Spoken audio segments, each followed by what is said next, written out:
In my senior year, there was this guy named Kyle. He was the classic rich bully who thought he owned the school because his dad donated money for the new gym. Kyle loved picking on people, especially the quiet kids. One day, he decided to pull a prank on me during lunch. He tripped me while I was carrying my tray, and my lasagna went everywhere. Everyone laughed, and Kyle just stood there grinning. But here's the thing, Kyle wasn't just a bully. He was also lazy. He'd been paying a junior to do all his essays. I knew this because that junior was my younger brother. I told my brother to stop helping him, and instead I wrote Kyle's final history essay myself. I made it look perfect, but I filled it with hidden ChatGPT-style nonsense and plagiarized facts from a very specific, banned website.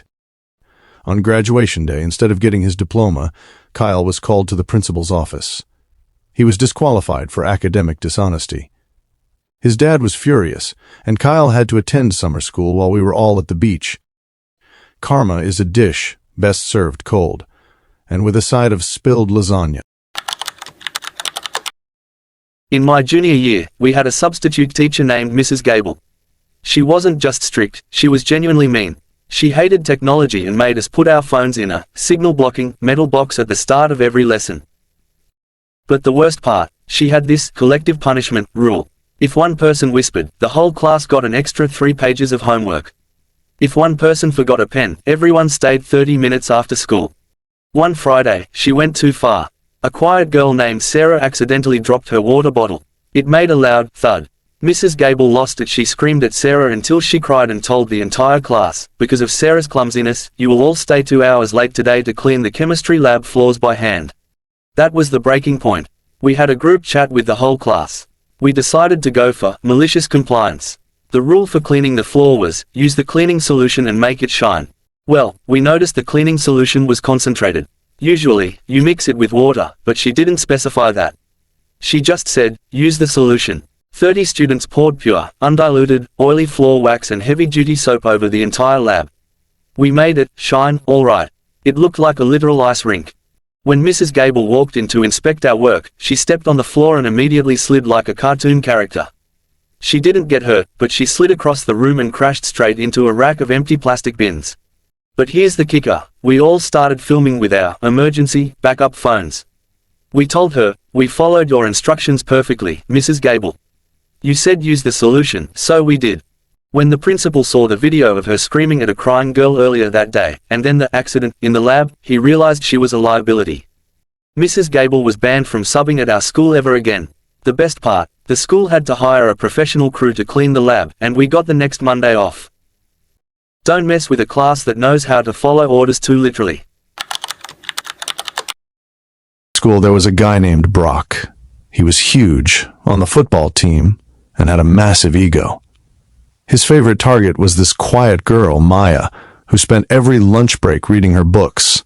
Brock thought it was hilarious to knock her books out of her hands in the hallway or spill juice on her lunch tray. Maya never reacted, she just ignored him, which made Brock even angrier. One afternoon during a packed algebra class, Maya got called to the board to solve a complex equation. Brock, sitting right next to her, deliberately put his leg out as far as he could to trip her. Maya didn't even break her stride. She didn't trip. Instead, she accidentally stepped directly onto Brock's expensive New Balance sneaker and twisted her heel. The entire class heard a sickening crack.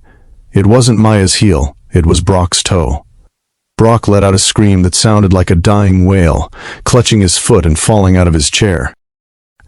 Maya, with an expression of pure innocence, looked down and said, "Oh my gosh, Brock, I'm so sorry, I didn't see your leg there. Are you okay?" The teacher, who had been fed up with Brock's bullying for months, just rolled his eyes. He sent Brock to the nurse's office and gave Maya extra credit for solving the equation correctly. Brock had to wear a medical boot for 6 weeks, and he never looked at Maya again. The quietest kid usually has the sharpest bite. In my sophomore year, there was a guy named Chad. He was the star quarterback of the football team and a total nightmare. His favorite hobby, stealing people's phones, hiding them, and watching them panic. The teachers ignored it because he brought trophies to the school. One day, Chad took my phone while I was in the library. But he didn't know 2 things. First, I'm a huge tech geek. Second, that phone was actually an old, broken backup I used just for this trap. My real phone was in my pocket. I had installed a remote-controlled, party, app on the stolen phone. It was connected to a high-decibel Bluetooth speaker I'd hidden inside Chad's locker earlier that morning. During the biggest assembly of the year, while the principal was giving a serious speech about integrity, I took out my real phone and hit activate. Suddenly, from inside the locker area, the loudest, most annoying, clown circus, music started blasting at 100% volume. But I didn't stop there. I programmed the stolen phone to start shouting in a loud, robotic voice, "Chad, why did you steal me? Help, I am being held prisoner in Chad's locker." The whole gym went silent. The principal looked at Chad. Chad turned bright red. The school security opened his locker and found not only my trap phone but 5 other phones he had stolen that week. Chad was suspended for a month and kicked off the football team. He went from school hero to the guy who steals phones in 10 seconds. Moral of the story, never steal from someone who knows how to code. In my senior year, there was a guy named Hunter. Hunter was the definitioner, born with a silver spoon. His parents were millionaires and he drove a brand new sports car to school every day. But Hunter's worst trait was that he was a snitch.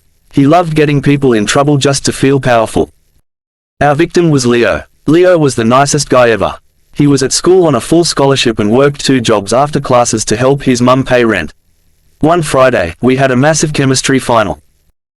Hunter, who hadn't studied at all, tried to cheat off Leo's paper. Leo realized this and covered his answers with his arm.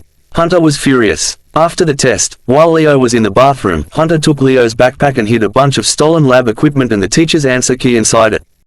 Then, Hunter, discreetly, told the principal that he saw Leo stealing. Leo was devastated. He was facing expulsion and the loss of his scholarship. He kept saying he didn't do it, but the evidence was in his bag. The principal was about to sign the papers to kick him out. But Hunter made one huge mistake. He forgot that our school had recently installed high-definition security cameras in the hallways, and he also forgot that the AV Club kids, who he had bullied for years, were the ones who managed the footage for the principal. The AV Club didn't just find the footage of Hunter planting the items, they made a 5-minute highlight reel of all the times Hunter had cheated or messed with people. They didn't just give it to the principal, they accidentally played it on all the TV monitors in the cafeteria during the lunch break. The whole school watched as Hunter sneaked into the classroom and put the stolen goods in Leo's bag.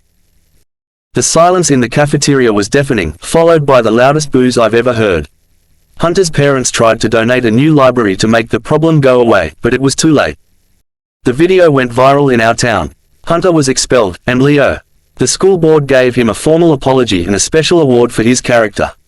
Hunter's sports car was seen being packed onto a trailer a week later because his parents cut his allowance. Money can buy a car, but it can't buy back a ruined reputation.